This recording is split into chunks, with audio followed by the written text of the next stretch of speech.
Picture this. You're in Baisaran, Pahalgam.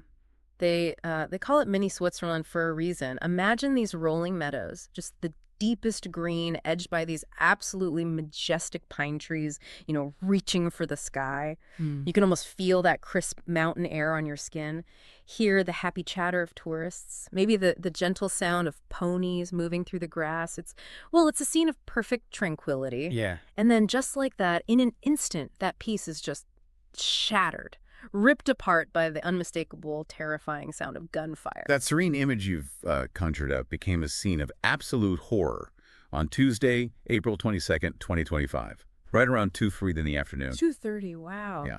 A place known for its beauty transformed into, well, a site of immense tragedy. Just like that. Within moments. The immediate impact was just devastating. 28 lives lost. Let that sink in for a moment. It's hard to fathom. Each one representing a future just gone. And over 20 more people injured, their lives irrevocably changed. What really struck me, though, was the sheer range of people caught up in this. Absolutely. You had locals, right, for whom that valley is home, tourists who had come from all corners of India looking for a bit of paradise, and even people from outside India, someone from the UAE, another from Nepal.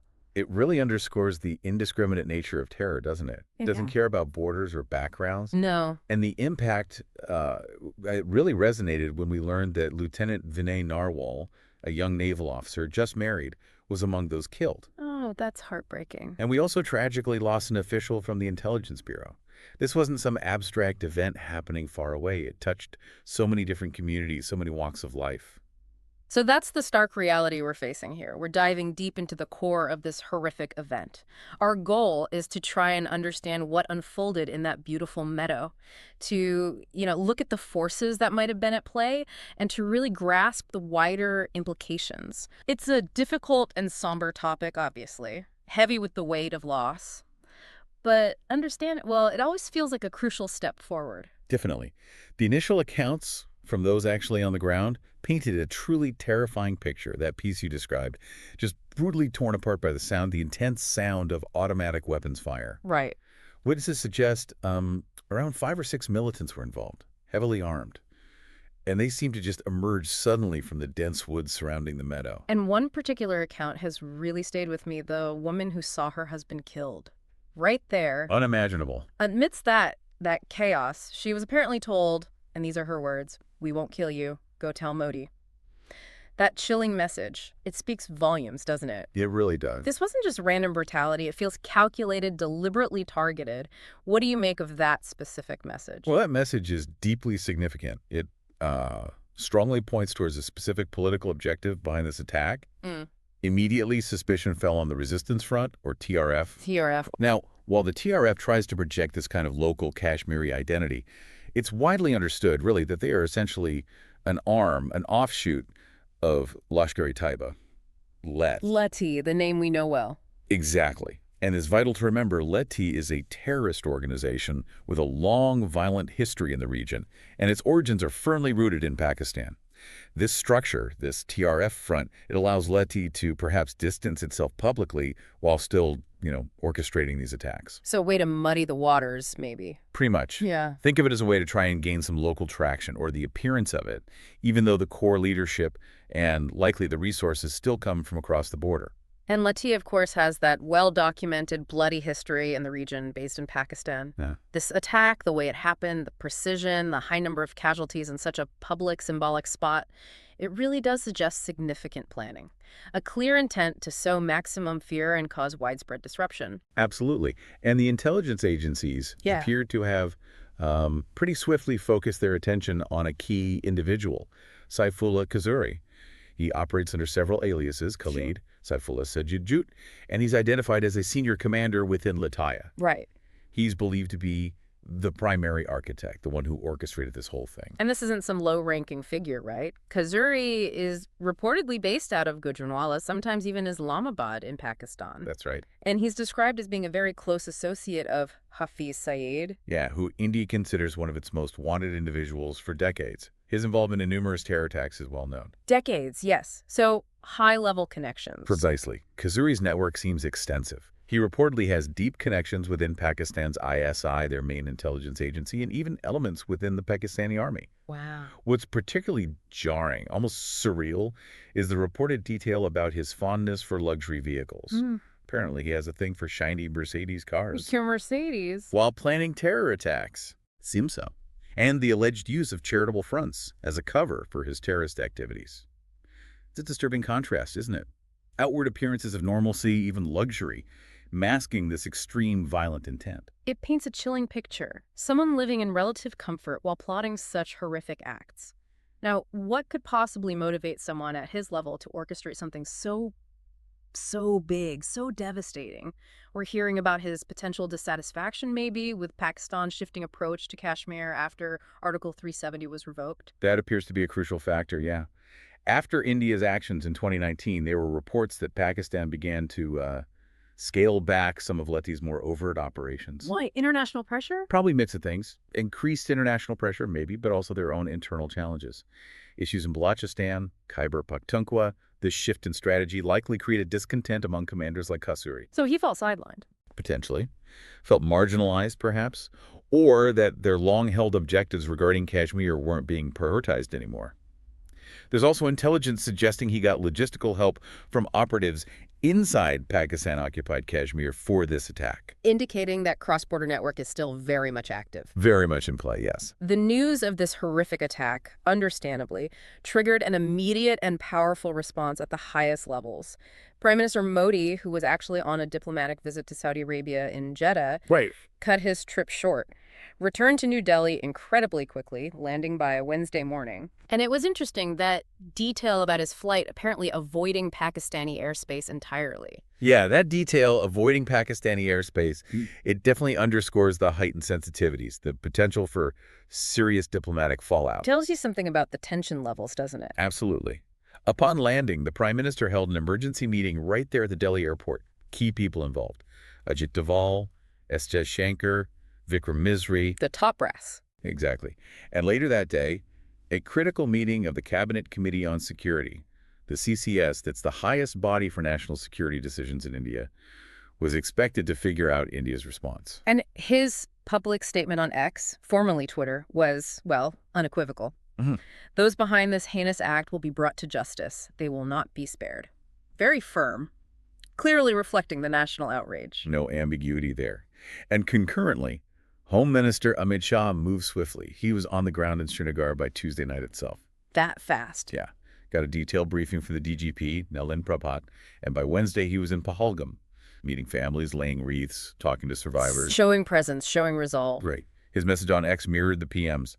Bharat will not bend to terror. The culprits of this dastardly terror attack will not be spared. Beyond the security and political responses, the Jammu and Kashmir government announced financial help ex gratia payments for the families of those killed and for the injured. Chief Minister Omar Abdullah rightly pointed out, look, no amount of money can ever compensate for this kind of loss. Of course not. But it's a necessary step, right, to provide some immediate financial relief. Absolutely crucial for those families left behind or dealing with serious injuries. Meanwhile, the National Investigation Agency, the NIA. India's main counterterrorism agency. Exactly. They took immediate notice. A high-level team, led by an inspector general, was sent to Pahalgam very quickly.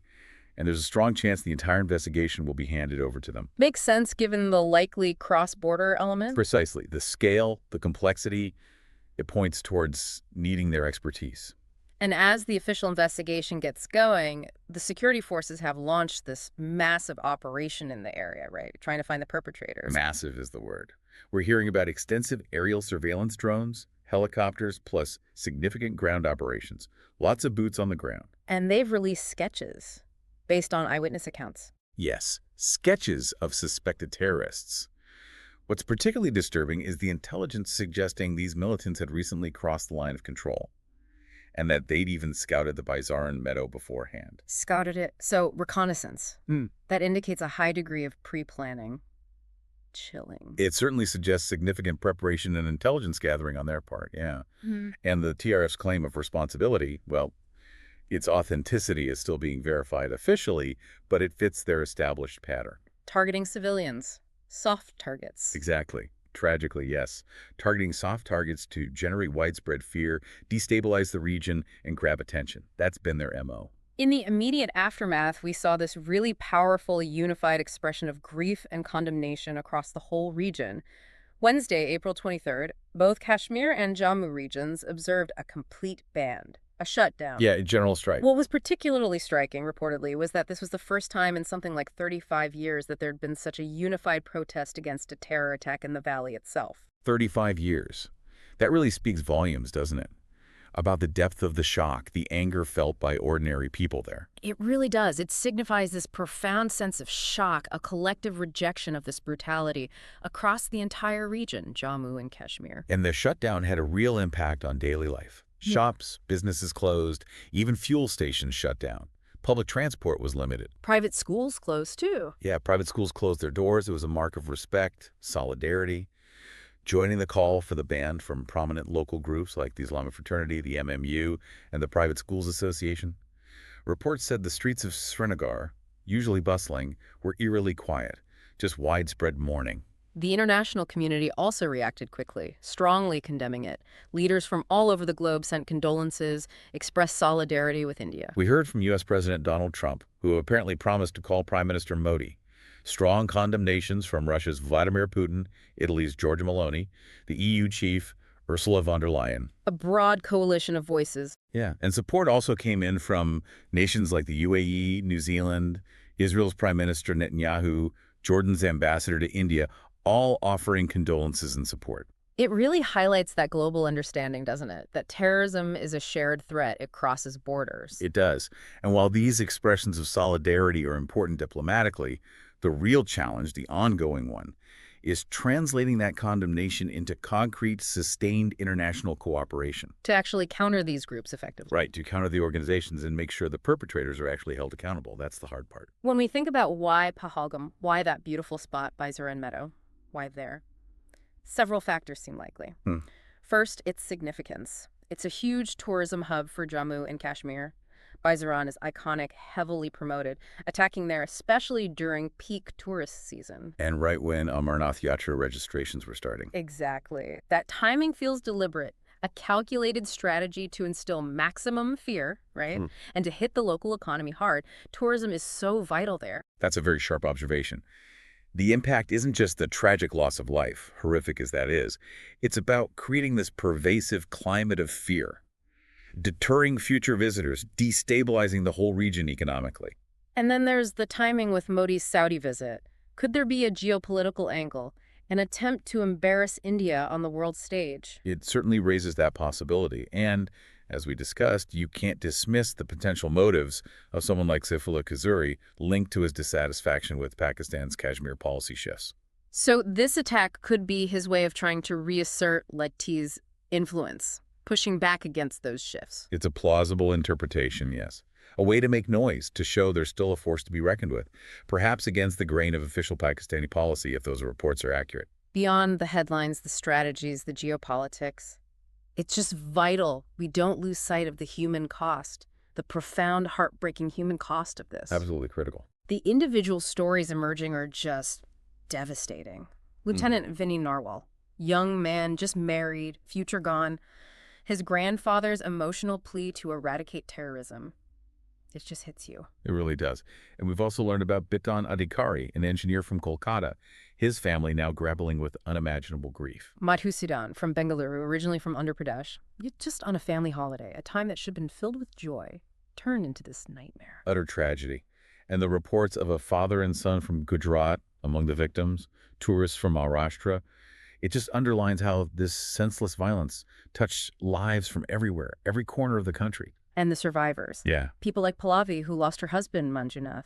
Jamuna Jagdale, her brother-in-law Santosh, seriously injured. Yeah. Their accounts, they paint such a vivid, harrowing picture of the sheer terror, the lasting trauma. Real people, real families, lives changed forever. Irrevocably. Unsurprisingly, this horrific attack has triggered major political repercussions.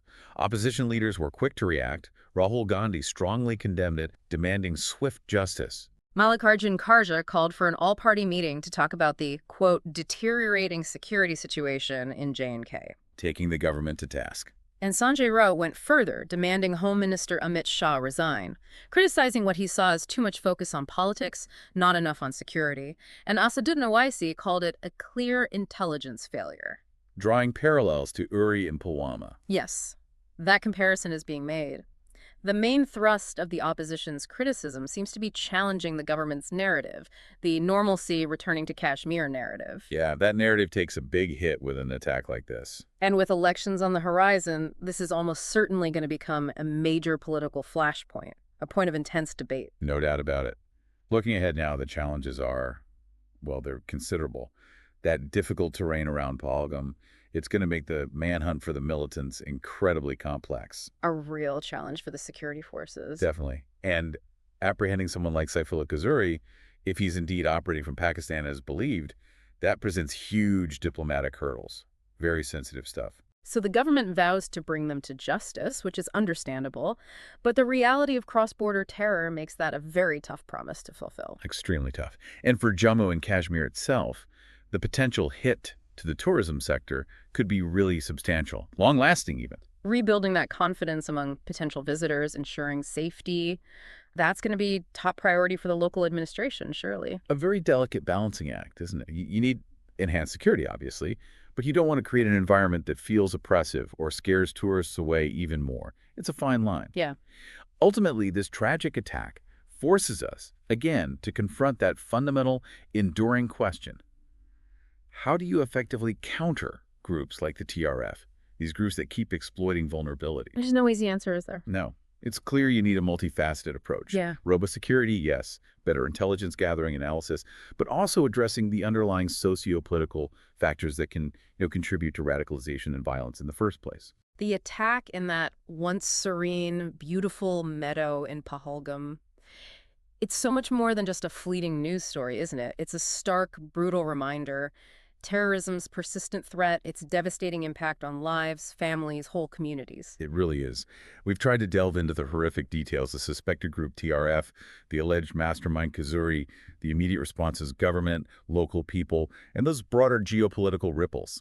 And we've tried to honor that profound human cost, remembering some of the individual stories. So as we take a moment to reflect on everything we've discussed, considering all these interconnected layers, the devastating local impact, those wider geopolitical currents possibly at play, and the deeply personal, heartbreaking human stories of loss and survival. Mm-hmm.